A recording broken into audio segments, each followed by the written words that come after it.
A paz do Senhor Jesus seja com você. Sou o evangelista Lu Martins, e hoje nós vamos entrar num dos textos mais solenes, mais temidos e mais mal compreendidos de todo o Evangelho. Muita gente lê Mateus 25, do versículo 31 ao 46, e pensa que Jesus está apenas dizendo: seja uma pessoa boazinha, seja solidário, faça caridade. Mas e se essa leitura estiver pequena demais? E se o texto não estiver falando primeiro de filantropia genérica, mas do rei, do reino, do juízo final e da forma como o mundo responde ao próprio Cristo quando ele se identifica com os seus? Quem são todas as nações em Mateus 25, 32?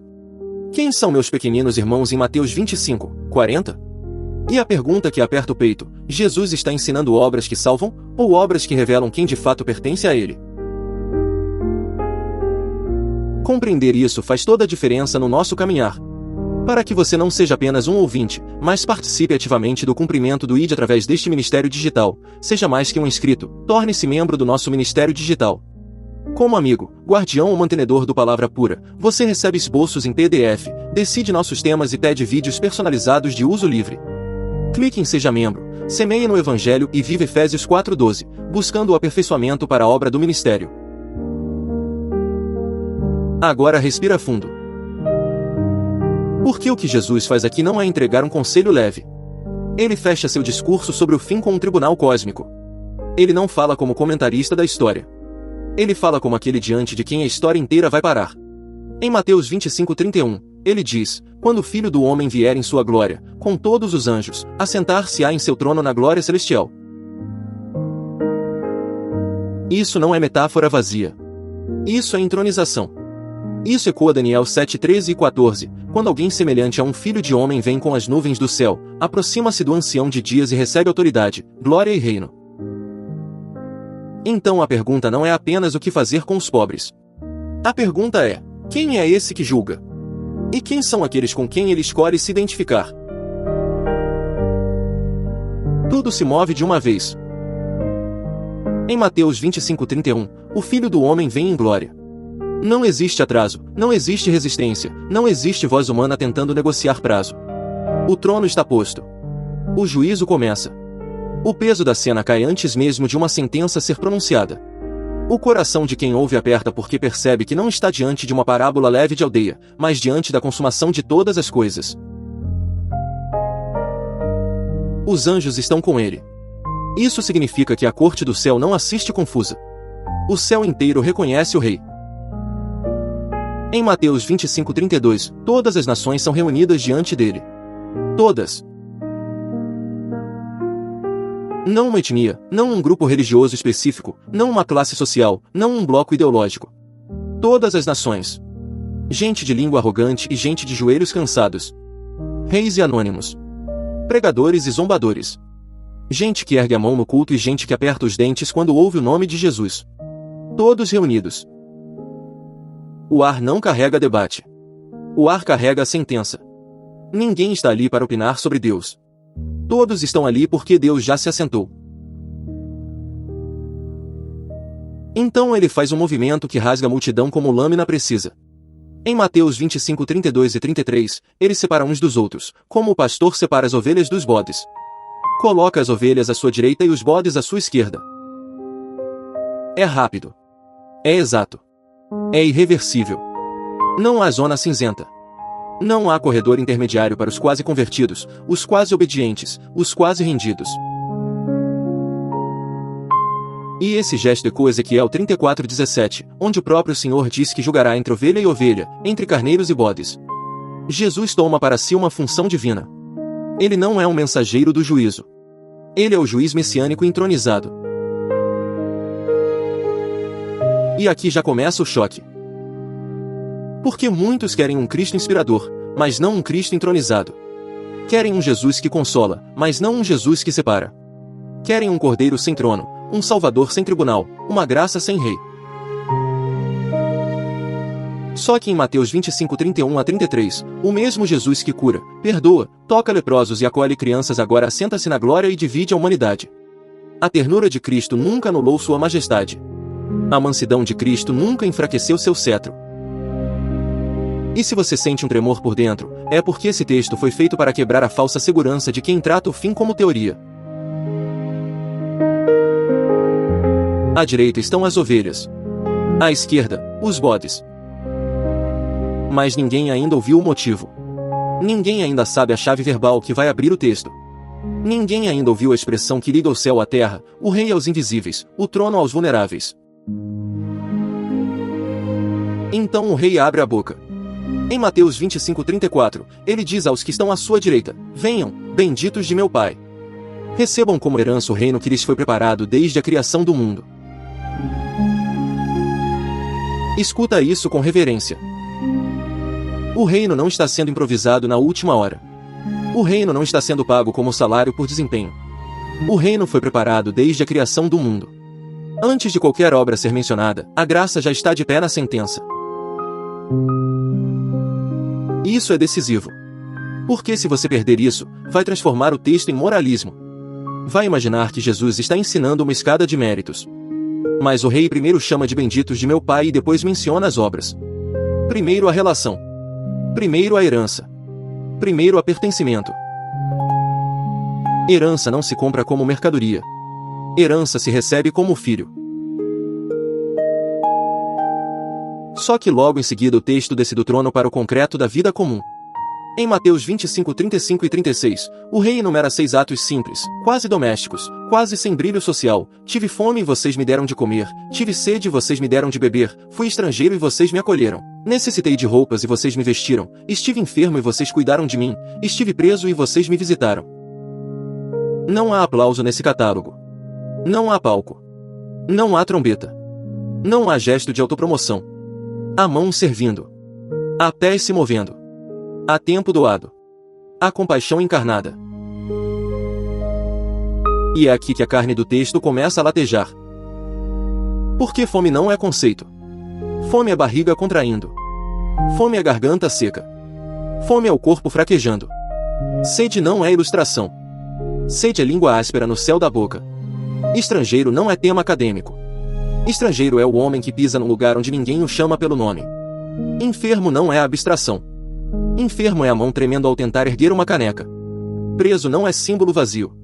Preso é o som do ferro, o cheiro da cela, a visita que não chega. E o rei escolhe justamente esse terreno para se revelar. Os justos ouvem a sentença e não respondem com orgulho.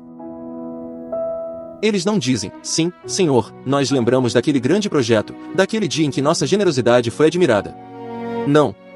Em Mateus 25:37 a 39, eles perguntam, espantados, Senhor, quando te vimos com fome e te demos de comer, ou com sede te demos de beber? Quando te vimos como estrangeiro e te acolhemos, ou necessitado de roupas e te vestimos? Quando te vimos enfermo ou preso e fomos te visitar? Percebe a surpresa? Eles não sabem. Eles não serviram para impressionar o céu. Não fizeram uma encenação religiosa calculada para acumular pontos. O bem fluiu sem teatro. O coração deles já estava alinhado ao rei antes de entender toda a extensão do que faziam. Então vem a frase que abre o mistério. Em Mateus 25:40, o rei responde, digo-lhes a verdade, o que vocês fizeram a algum dos meus menores irmãos, a mim o fizeram. Aqui o texto aperta. Aqui a interpretação precisa ser honesta. Quem são esses meus menores irmãos? Muita gente, com boa intenção, alarga o termo de forma automática para toda e qualquer pessoa pobre do planeta. Mas Mateus precisa ser lido com Mateus. O próprio Evangelho constrói o vocabulário de Jesus. E quando Jesus fala de irmãos, em Mateus 12:48 a 50, ele aponta para os que fazem a vontade do Pai. Quando fala de pequeninos, em Mateus 18:6, ele fala dos que creem nele. E quando envia seus mensageiros em Mateus 10:40 a 42, ele diz algo que ecoa fortemente aqui: quem recebe vocês, recebe a mim, e quem recebe aquele que eu envio, recebe aquele que me enviou. Até mesmo dar um copo de água fria a um destes pequeninos por ser meu discípulo não ficará sem recompensa. Agora a cena ganha carne em outra história. Porque para entender Mateus 25, você precisa sentir o peso de como Deus trata aqueles que são seus e como a resposta a eles revela o coração. E esse fio já pulsa no Antigo Testamento, muito antes da encarnação. Ele pulsa em 1 Samuel 24. Davi é ungido, mas ainda perseguido. Ele carrega a promessa, mas não ocupa o trono. Ele foi escolhido, mas é tratado como caça. Saul desce contra ele com homens, armas, fúria, ciúme e paranoia. Davi se esconde numa caverna. O corpo está tenso. A respiração fica curta. O ouvido de Davi está treinado para qualquer ruído de sandália na pedra. Em 1 Samuel 24:3, Saul entra justamente na caverna onde Davi e seus homens estão escondidos. O momento fica tão apertado que os homens de Davi quase tremem de excitação. Eles cochicham com os olhos acesos, com o peito acelerado. Hoje é o dia. Hoje o Senhor entrega teu inimigo em tuas mãos. Davi engatinha no escuro. A pedra raspa no joelho. A mão dele encontra a lâmina. O couro da bainha cede devagar para não fazer barulho. O coração martela no peito como se quisesse denunciar sua posição. A distância entre o futuro rei e o rei atual cabe em poucos passos. Um golpe e tudo muda. Um golpe e a perseguição acaba. Um golpe e a promessa parece finalmente ao alcance da mão. Mas Davi não atravessa o peito de Saul. Ele corta apenas a ponta do manto. E mesmo isso perfura sua consciência. Em 1 Samuel 24:5 e 6, o coração de Davi se perturbou por ter cortado uma ponta do manto de Saul. Ele segura os próprios homens e diz que jamais faria tal coisa contra o seu senhor, o ungido do Senhor. Veja a lógica. Saul está em pecado, em fúria, em perseguição injusta. Mesmo assim, Davi reconhece que tocar de forma rebelde naquele que Deus ungiu não é algo leve. Não é política de palácio. É assunto santo. Davi entende que a relação com os escolhidos de Deus não pode ser tratada com mãos carnais. O tecido do manto está cortado, mas é a consciência de Davi que sangra. Ele olha para o pedaço arrancado e aquilo pesa na mão como prova de que poderia ter tomado o reino pela força. Seus homens ainda ardem por dentro. Talvez um deles pense, isso é fraqueza. Talvez outro aperte os dentes, quantas noites ainda vamos fugir? Quantas cavernas? Quantas humilhações? Mas Davi escolhe não avançar com a carne sobre o que Deus estabeleceu. Ele deixa a justiça nas mãos do Senhor. E sem perceber, essa cena prepara seu coração para um princípio que mais tarde brilha em Mateus 25. A forma como você trata aqueles ligados ao propósito de Deus revela quem reina dentro de você. Agora volta ao texto de Mateus, porque a revelação do rei fica ainda mais afiada. Se em Mateus 10:40-42, receber os enviados de Cristo é receber o próprio Cristo, então em Mateus 25:40, o rei está dizendo que a resposta das nações aos seus pequeninos irmãos expõe a resposta delas ao próprio Messias. Esses pequeninos não são grandes influenciadores do império. Não são celebridades espirituais. São discípulos frágeis, missionários vulneráveis, crentes socialmente pequenos, gente sem proteção visível, gente que o sistema pisa com facilidade. E é justamente ali que Jesus se identifica. Isso não diminui a ética cristã. Isso aprofunda. Porque se Cristo se une aos seus de forma tão íntima, então tocar neles com misericórdia é tocar Cristo com misericórdia. E desprezá-los é desprezar Cristo. O texto não está dizendo, ame apenas um grupo e ignore o resto. O texto está dizendo, nunca trate como irrelevante aquele com quem o rei se identificou. O amor cristão se derrama para todos, sim, mas aqui Jesus destaca o ponto de revelação do juízo, a forma como o mundo responde aos seus. E para sentir ainda mais essa união entre Deus e os seus vulneráveis, o coração precisa atravessar outra estrada. Ela vai até 2 Reis 4. Uma mulher sunamita percebe algo que muitos ao redor não percebem. Eliseu passa com frequência. Não desfila riqueza. Não carrega aparato. Não impõe poder político. É só um homem de Deus andando, entrando, saindo, seguindo a missão. Mas ela discerne santidade. Em 2 Reis 4:8-10, ela convence o marido a preparar um pequeno quarto para ele, com cama, mesa, cadeira e candelabro. Parece simples. É madeira, tecido, pão, espaço, hospitalidade. Mas o céu está vendo. Não há espetáculo naquela decisão. Talvez ela supervisione a arrumação com as próprias mãos. Alisa o tecido da cama. Confere a firmeza da cadeira. Vê se a lamparina está abastecida. Pensa no profeta chegando cansado, com os pés empoeirados, com o estômago vazio, com a voz gasta de tanto anunciar a palavra. Ninguém vai aplaudir esse quarto. Ninguém vai publicar esse gesto.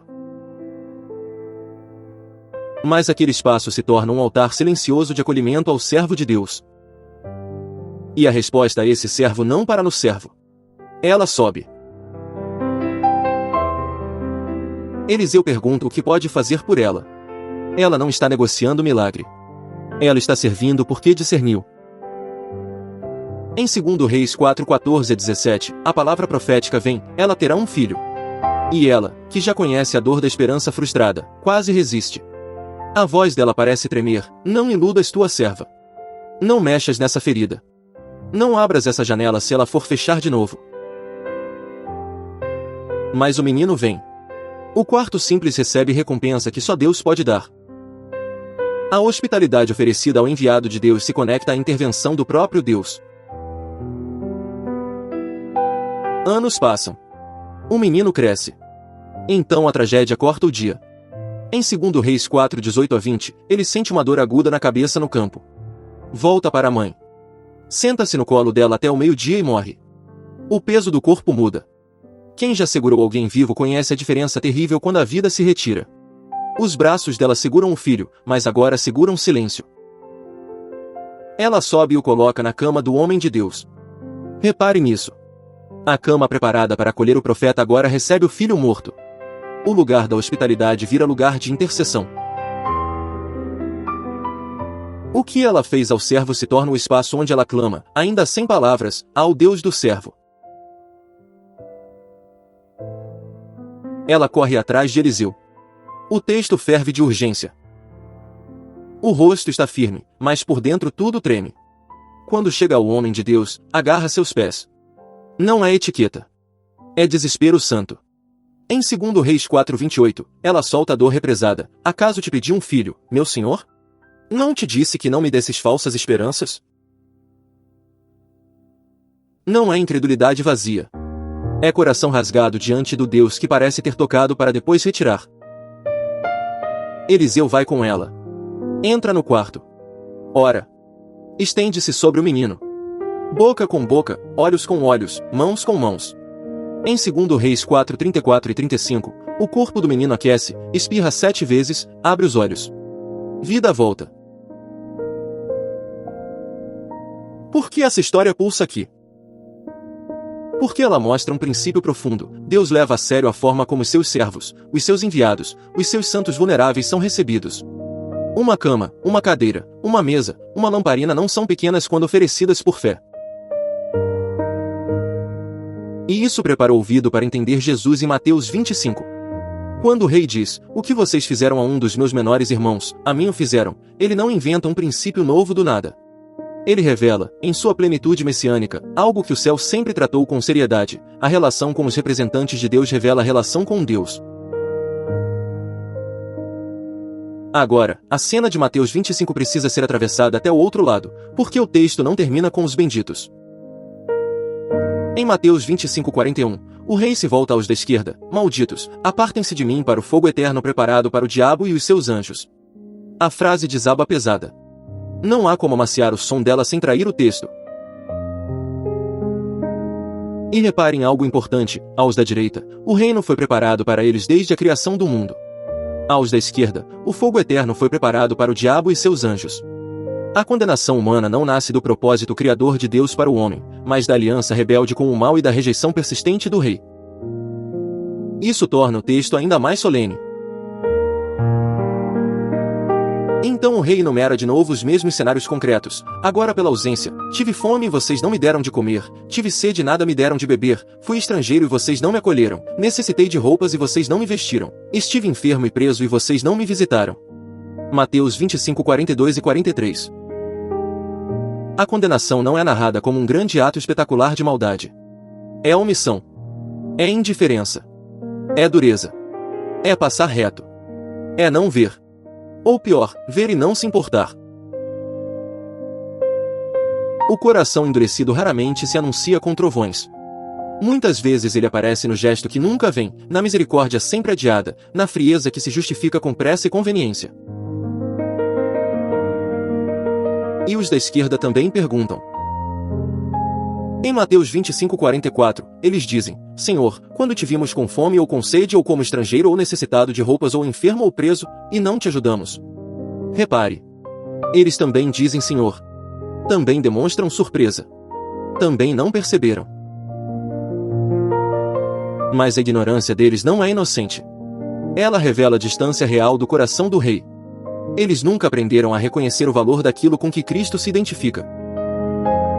Então vem a sentença final em Mateus 25:45. O que vocês deixaram de fazer alguns destes mais pequeninos, também a mim deixaram de fazê-lo. Aqui a omissão vira espelho. Não ajudar os pequeninos de Cristo é não ajudar Cristo. Ignorar os vulneráveis do rei é ignorar o rei. Tratar como descartável quem pertence a Jesus é tocar o próprio nome de Jesus com desprezo. E isso precisa entrar na nossa consciência com santo temor, porque a igreja moderna corre dois riscos ao mesmo tempo: ou dissolve esse texto num humanismo genérico, ou o empurra para tão longe que nunca deixa ele confrontar a vida prática. Jesus não permite nenhuma dessas fugas. O juízo final mede a realidade da fé por uma lealdade encarnada, visível, concreta, sem teatralidade. Mateus 25:46 fecha a porta com som de eternidade, e estes irão para o castigo eterno, mas os justos para a vida eterna. A mesma palavra eterno pesa nos dois destinos. Se a vida é eterna, o castigo também é eterno. Não é uma ilustração passageira. Não é susto pedagógico. É destino final. O texto não nos deixa brincar de cristianismo. Não nos deixa domesticar o trono. Não nos deixa reduzir Jesus a um mestre de bondade genérica. Ele é o rei que vem. Ele é o juiz que separa. Ele é o filho do homem de Daniel 7. E ele está unido aos seus pequeninos irmãos. Agora a pergunta volta com mais força e mais clareza: afinal, as obras salvam? E a resposta do texto, em harmonia com toda a Escritura, é não. Obras não compram o reino. Obras não fabricam nova vida. Obras não convencem Deus a adotar pecadores. Efésios 2:8 e 9 declara que vocês são salvos pela graça, por meio da fé, e isso não vem de vocês, é dom de Deus, não por obras, para que ninguém se glorie. Mas o mesmo texto segue em Efésios 2:10, porque somos criação de Deus realizada em Cristo Jesus para fazermos boas obras, as quais Deus preparou antes para nós as praticarmos. Então as obras não são a raiz da salvação. São o fruto. Não são a porta. São a evidência de que a porta foi atravessada. E Mateus 25 mostra isso de forma brilhante justamente pela surpresa dos justos. Eles não estão apresentando o currículo. Não estão dizendo: Senhor, aqui está nosso relatório de compaixão. Eles simplesmente viveram de um jeito coerente com o coração do rei. A misericórdia saiu das mãos porque já estava no coração. Isso significa que o juízo não premia a performance religiosa. O juízo expõe natureza. Ovelhas agem como ovelhas. Bodes agem como bodes. A separação final revela publicamente o que sempre foi verdadeiro diante do pastor. E é por isso que a palavra pequeninos aqui é tão poderosa. Porque o mundo respeita a força, projeção, utilidade, influência. Mas Jesus aponta para os pequenos. Para os socialmente invisíveis. Para os que não conseguem se defender sozinhos. Para os seus discípulos vulneráveis, cansados, perseguidos, esquecidos. O rei não se envergonha deles. Ele não diz: esses são apenas meus seguidores mais fracos. Ele diz: o que vocês fizeram a eles, a mim o fizeram. Isso deveria incendiar nossa visão da igreja. Porque a igreja não é um clube de consumidores religiosos. É o corpo de pessoas às quais Cristo se une em amor indizível. Pensa nisso no presente da tua vida. Talvez você esteja procurando Jesus em manifestações grandiosas, e ele também quer ser reconhecido no irmão ferido, na irmã esquecida, no missionário cansado, no discípulo novato, na viúva silenciosa, no preso que pertence a Cristo, no doente do corpo de Cristo, no crente invisível que ninguém chama para a mesa. O mundo olha e calcula importância. O rei olha e diz: meu. E tudo muda quando uma pessoa passa a tratar como santo aquilo que Jesus chama de meu. Isso também confronta a nossa era digital. Sim, Porque muita gente imagina que o cuidado cristão só é legítimo quando acontece em espaços físicos tradicionais. Mas o corpo de Cristo hoje também chora em caixas de comentário, em pedidos de oração, em mensagens de madrugada, em testemunhos sussurrados por gente que não tem uma comunidade saudável perto. Isso não substitui a comunhão presencial onde ela é possível, mas revela que a misericórdia pode atravessar fios, telas e distâncias. Uma palavra fiel, uma oração sincera, um acolhimento santo, um ensino bíblico responsável, um gesto de sustento a quem serve o Evangelho, tudo isso pode ser expressão concreta de amor ao corpo de Cristo. O digital também pode ser campo santo quando Cristo reina sobre as intenções. Mas cuidado!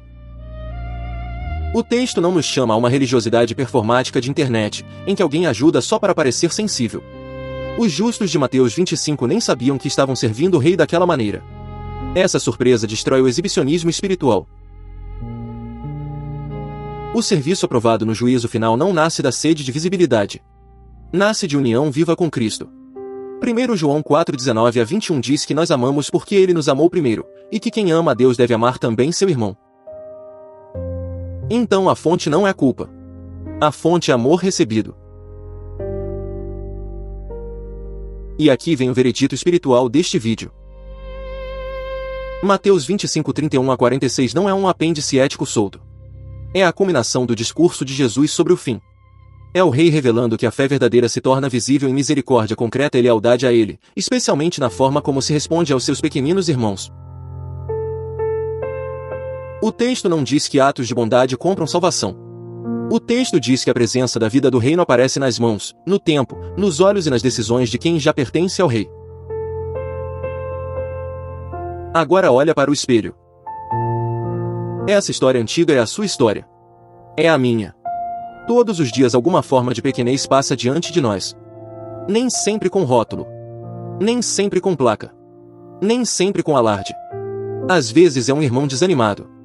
Às vezes é uma serva de Deus no limite. Às vezes é um missionário sem sustento.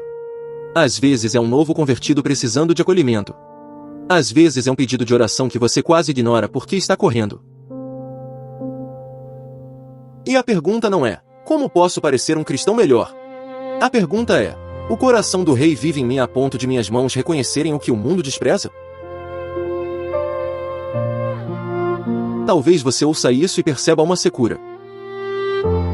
Talvez a verdade doa porque você se vê mais preocupado com agenda, imagem, cansaço, conveniência, do que com misericórdia. Não fuja para o moralismo. Não tente pagar a Deus com ativismo. Corra para Cristo. Porque só quem é amado pelo Rei aprende a amar como o Rei. Só quem foi alcançado pela graça consegue deixar a graça transbordar em obras vivas. O chamado final não é, produza façanhas para comprar o céu. O chamado final é, renda-se ao Rei, receba o coração do Rei, e deixe a vida do Rei aparecer nas suas mãos. Se você está em Cristo, isso também é consolo para a sua dor. Talvez você seja um desses pequeninos. Talvez você se sinta invisível, subestimado, descartado, cansado, doente, preso em limitações, atravessando rejeição. Ouça a voz do Rei em Mateus 25:40. Ele se identifica com os seus. Você não está perdido na multidão. Você não é um número no rebanho. O que fazem a você, fazem a ele. Isso não é desculpa para vitimismo. É dignidade santa dada por união com Cristo. O céu não trata com indiferença aquilo que toca os que pertencem a Jesus. Agora eu quero orar com você.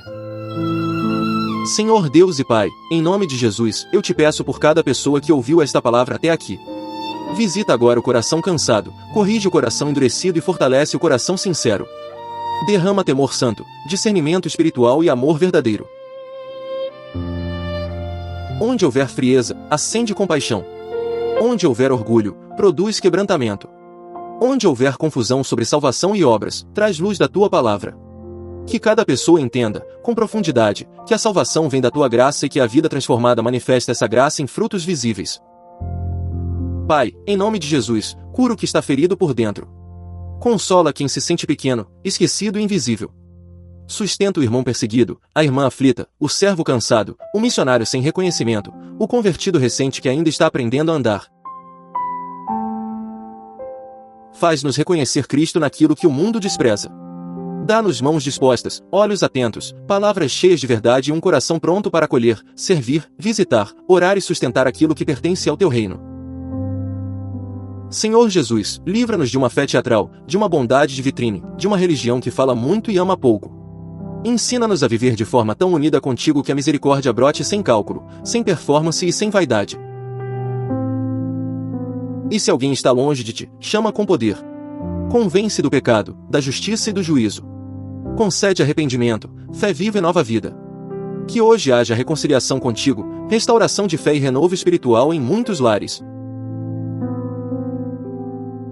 Espírito Santo, sopra sobre esta comunidade, inclusive sobre aqueles que acompanham este ministério também no ambiente digital.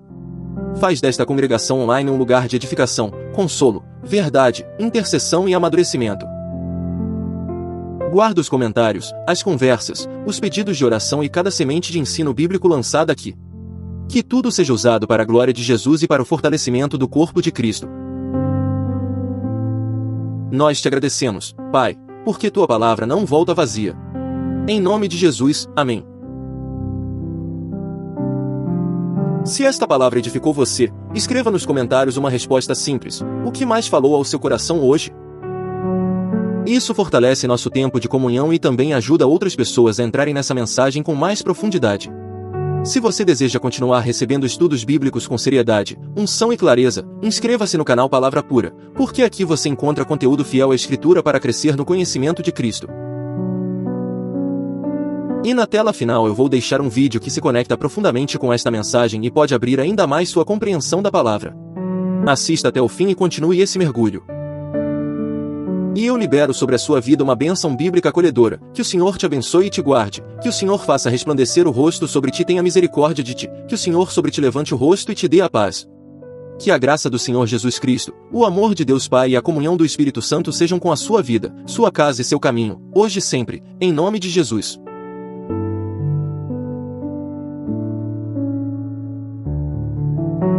Para você que permaneceu até aqui, existe mais uma peça escondida nesse mosaico. Por que Mateus 25 ganha outra profundidade quando olhamos para Saulo no caminho de Damasco, e descobrimos como o Rei Glorioso trata como pessoal aquilo que é feito aos seus.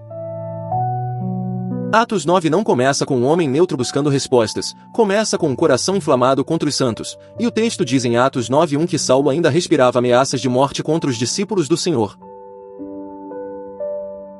Não era apenas discordância religiosa, era fôlego convertido em violência, era zelo sem luz, era convicção armada, era um homem persuadido de que ferir a igreja era servir a Deus. Ele se aproxima do sumo sacerdote, e pede cartas para as sinagogas de Damasco, para que caso achasse ali homens ou mulheres que pertenciam ao caminho, os levasse presos para Jerusalém, como está em Atos 9:2. Percebe o peso disso? Ele não está indo atrás de criminosos comuns, ele está caçando gente que pertence a Jesus, homens e mulheres, conhecidos e anônimos, frágeis e invisíveis. E aqui já existe um tremor santo para quem ouviu Mateus 25, porque o mundo muitas vezes pensa que perseguir crentes pequenos é assunto menor, mas o céu nunca tratou assim. A estrada para Damasco começa como missão de controle, mas Deus a transforma em tribunal de revelação. O chão esquenta sob os passos, o pó sobe nos pés dos viajantes, o couro das bolsas range, e Saulo segue certo de si, carregando documentos, argumentos e uma fúria que ele chama de fidelidade. Talvez sua mente recite histórias de zelo antigo, talvez pense em Finéias, talvez se veja guardião da pureza de Israel, talvez imagine que o nome de Jesus precisa ser apagado antes que contamine ainda mais gente. Mas no meio do caminho, o céu rasga a lógica do perseguidor, e Atos 9:3 diz que, seguindo ele estrada fora, ao aproximar-se de Damasco, subitamente uma luz do céu brilhou ao seu redor. Não é uma impressão subjetiva, não é mal-estar, não é remorso brotando devagar, é invasão, é glória, é o Cristo entronizado interrompendo a carreira de um homem que pensava enxergar. Saulo cai por terra, e ouve uma voz que lhe diz, em Atos 9:4, Saulo, Saulo, por que você me persegue? Aqui o coração do texto explode, porque Jesus não diz, por que você persegue os meus servos, nem diz, por que você persegue o meu movimento, ele diz, por que você me persegue? Essa frase abre por dentro o mistério que em Mateus 25 já estava ardendo, o que se faz aos seus, faz-se a ele, o que toca seus pequeninos, toca o próprio rei. Saulo foi atrás de homens e mulheres em casas, sinagogas e ruas, mas o Cristo glorificado recebe tudo como ofensa direta à sua própria pessoa. O perseguidor treme diante de uma união que nunca tinha entendido. Jesus está tão unido aos seus, que a violência contra a igreja sobe inteira ao trono. Saulo responde com a única pergunta possível de um homem esmagado pela glória. E Atos 9:5 registra: quem és tu, Senhor? Repara na cena, ele tinha opiniões sobre Jesus, tinha argumentos contra Jesus, tinha zelo sem submissão a Jesus, mas agora tudo é reduzido a esta pergunta: quem és tu, Senhor? E a resposta vem como espada e misericórdia ao mesmo tempo: eu sou Jesus, a quem você persegue. Não, Saulo não o havia tocado fisicamente em Damasco, não havia alcançado o corpo terreno de Cristo, mas tinha alcançado seus discípulos, e por isso tinha alcançado o próprio Cristo. Isso ilumina Mateus 25 com força ainda maior, porque se o rei recebe como feito a si o cuidado oferecido aos seus, também recebe como feito a si a agressão lançada contra eles. O tribunal final já lança sua luz sobre a estrada, e o juiz não é distante, o juiz é pessoalmente identificado com seu povo. Então vem a ordem que quebra Saulo por inteiro, em Atos 9:6, levante-se, entre na cidade, alguém lhe dirá o que você deve fazer. O homem que saiu para mandar, agora entra para obedecer. O homem que carregava cartas de autoridade, agora precisa ser conduzido. O homem que se julgava guia, agora tateia na própria cegueira. Atos 9:8 diz que Saulo levantou-se do chão e, abrindo os olhos, nada podia ver, por isso os homens o levaram pela mão até Damasco. Que reversão solene! O perseguidor de discípulos agora precisa ser guiado como criança, o confiante agora caminha no escuro, o violento agora depende de mãos alheias. E durante 3 dias ele esteve cego, não comeu nem bebeu, como diz Atos 9:9. O corpo sente a humilhação, a garganta seca, o estômago vazio, os olhos inúteis, o orgulho ferido, e talvez cada hora apareça um eco daquela voz: Saulo, Saulo, por que você me persegue? Enquanto isso, em Damasco, existe um discípulo chamado Ananias, não um nome célebre do império, não um herói de palácio, apenas um discípulo, um daqueles pequenos que o mundo pisaria sem notar. E o Senhor o chama numa visão: Ananias, e ele responde: Senhor, aqui estou, como registra Atos 9:10. Essa resposta é simples, mas carregada de rendição, e o Senhor lhe diz: vá à casa de Judas, na rua direita, e pergunte por um homem de Tarso chamado Saulo, pois ele está orando. O céu vê um perseguidor ajoelhado, e o texto ainda acrescenta em Atos 9:12 que, em visão, Saulo viu um homem chamado Ananias chegar e impor-lhe as mãos para que voltasse a ver. Agora sente o aperto humano dessa cena, porque Ananias sabe quem é Saulo, ele conhece o histórico, conhece o cheiro do perigo, conhece os relatos de prisão e violência. Então ele responde ao Senhor com sinceridade trêmula, em Atos 9:13 e 14, Senhor, tenho ouvido muita coisa a respeito desse homem e todo o mal que tem feito aos teus santos em Jerusalém. Ele chegou aqui com autorização dos chefes dos sacerdotes para prender todos os que invocam o teu nome. Repara na expressão, teus santos, os pequenos de Cristo têm dono, pertencem ao Senhor, e a igreja perseguida nunca é apenas multidão vulnerável, é povo marcado por possessão santa. O medo de Ananias é compreensível, porque obedecer aqui parece entrar na mira de um lobo, parece caminhar até a boca do perseguidor, parece oferecer o pescoço ao homem que vinha acorrentar discípulos. Mas o Senhor responde com autoridade e propósito, em Atos 9:15, vá, este homem é meu instrumento escolhido para levar o meu nome perante os gentios e seus reis, e perante o povo de Israel. Que frase espantosa, meu instrumento escolhido. O Cristo que foi perseguido por Saulo agora reivindica Saulo para si, não porque aprovou sua violência, mas porque sua graça é mais forte que sua rebeldia. E o Senhor continua, em Atos 9:16, mostrarei a ele quanto deve sofrer pelo meu nome. O homem que fez santos sofrerem, agora aprenderá a sofrer unido ao nome que tentou destruir, não como vingança cega, mas como reordenação santa da sua história. Ananias vai, e cada passo até aquela casa deve soar como obediência contra o instinto. Ele chega, entra, aproxima-se do antigo perseguidor, e impõe as mãos sobre ele. Então pronuncia palavras que só a graça de Deus poderia colocar naquela boca, em Atos 9:17, Irmão Saulo, o Senhor Jesus, que lhe apareceu no caminho por onde você vinha, enviou-me para que você volte a ver e seja cheio do Espírito Santo. Irmão Saulo, ouve a beleza terrível disso. Aquele que vinha para prender irmãos agora é chamado de irmão, aquele que aterrorizava a igreja agora é recebido por um discípulo obediente. O Cristo que se identifica com seus pequenos também derrama neles a capacidade de acolher pecadores quebrantados, e isso não diminui a verdade do mal passado, mas magnifica a vitória da graça presente. Imediatamente, algo como escamas cai dos olhos de Saulo, e ele passa a ver novamente, depois levanta-se e é batizado, como diz Atos 9:18. O perseguidor é marcado agora não por cartas humanas, mas pelo sinal de pertencimento a Cristo. Ele entra na água não como mérito, mas como testemunho de que foi alcançado pelo Senhor que antes resistia. Depois de alimentar-se, recupera as forças, e passa alguns dias com os discípulos em Damasco, segundo Atos 9:19. Sinta a delicadeza disso, com os discípulos, não acima deles, não distante deles, mas com eles, gente pequena, gente antes ameaçada por ele, agora repartindo mesa, presença e comunhão com ele. Logo começa a pregar nas sinagogas que Jesus é o Filho de Deus, em Atos 9:20, e todos os que o ouviam ficavam perplexos. Diziam em Atos 9:21, não é este o homem que em Jerusalém procurava destruir os que invocam este nome, e não veio para cá justamente para levá-los presos aos chefes dos sacerdotes. Sim, é ele mesmo, mas já não pertence ao mesmo senhorio, a estrada o quebrou, a voz o venceu, a graça o tomou. E aqui a narrativa se aprofunda ainda mais, porque o homem que descobriu que perseguir a igreja era perseguir Cristo, também passa a viver o outro lado desse mistério, servir a Cristo no corpo, sofrer por Cristo no corpo, amar a Cristo no corpo. Mais tarde ele escreverá em 1 Coríntios 12:27, ora, vocês são corpo de Cristo, e cada um de vocês, individualmente, é membro desse corpo. Não é linguagem decorativa, é teologia nascida de um encontro real. Ele sabe por experiência que Jesus leva pessoalmente o que acontece ao seu povo. E quando falar das aflições do ministério, não falará como quem faz teatro espiritual, mas como quem entendeu união com o Senhor e serviço aos santos. Em 2 Coríntios 4:5 ele dirá, pois não pregamos a nós mesmos, mas a Jesus Cristo, o Senhor, e a nós como servos de vocês por amor de Jesus. Servos de vocês por amor de Jesus, percebe como a lógica mudou. Antes ele arrastava pessoas por achar que servia a Deus, agora serve pessoas porque pertence a Jesus.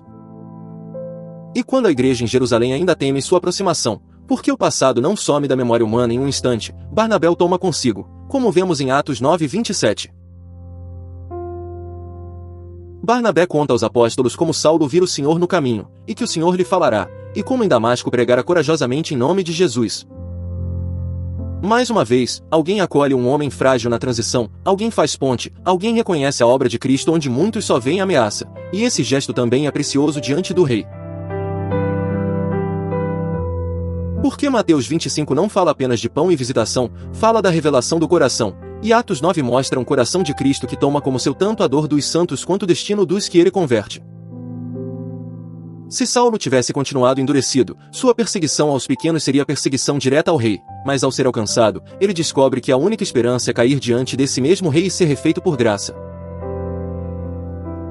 Isso aprofunda o tema do juízo e da misericórdia de forma maravilhosa. O Cristo entronizado não é indiferente ao que fazem aos seus, e também não é incapaz de transformar um inimigo num irmão. Então olha para essa estrada como espelho. Talvez você nunca tenha aprendido crentes, mas pode ter ferido irmãos com desprezo, frieza, zombaria, indiferença ou dureza, e o céu continua levando isso a sério. Talvez você tenha tratado como pequeno demais aquilo que Jesus chama de meu, talvez tenha passado reto por dores reais do corpo de Cristo, talvez tenha considerado descartável gente com quem o rei se identifica. Se essa verdade te confronta, não endureça, caia aos pés de Cristo enquanto é tempo, porque o mesmo Senhor que confrontou Saulo ainda chama pecadores ao arrependimento. E talvez você esteja do outro lado, cansado, vulnerável, pressionado, ferido, sentindo-se invisível como um discípulo comum em Damasco. Então ouça a voz escondida dentro desta história. Você não está solto no esquecimento. O Senhor Jesus conhece pelo nome aqueles que lhe pertencem, e o que fazem a ele sobe ao seu trono. O que tocam neles toca nele, o que lhes oferecem por amor a ele não será esquecido. Ananias parecia pequeno, os discípulos de Damasco pareciam pequenos, os santos de Jerusalém pareciam pequenos, mas o Cristo glorioso estava pessoalmente unido a todos eles. E é por isso que a estrada de Damasco conversa tão profundamente com Mateus 25, porque em ambos o rei revela, de modo impossível de ignorar, que ele se identifica com os seus. Portanto, permaneça perto de Cristo, ame o que Cristo chama de seu, honre aqueles a quem Cristo não se envergonha de chamar de seus, e se hoje a luz do Senhor expuser sua dureza, renda-se depressa, porque melhor cair no caminho e ser salvo, do que permanecer em pé contra o rei e ouvir tarde demais, porque você me persegue.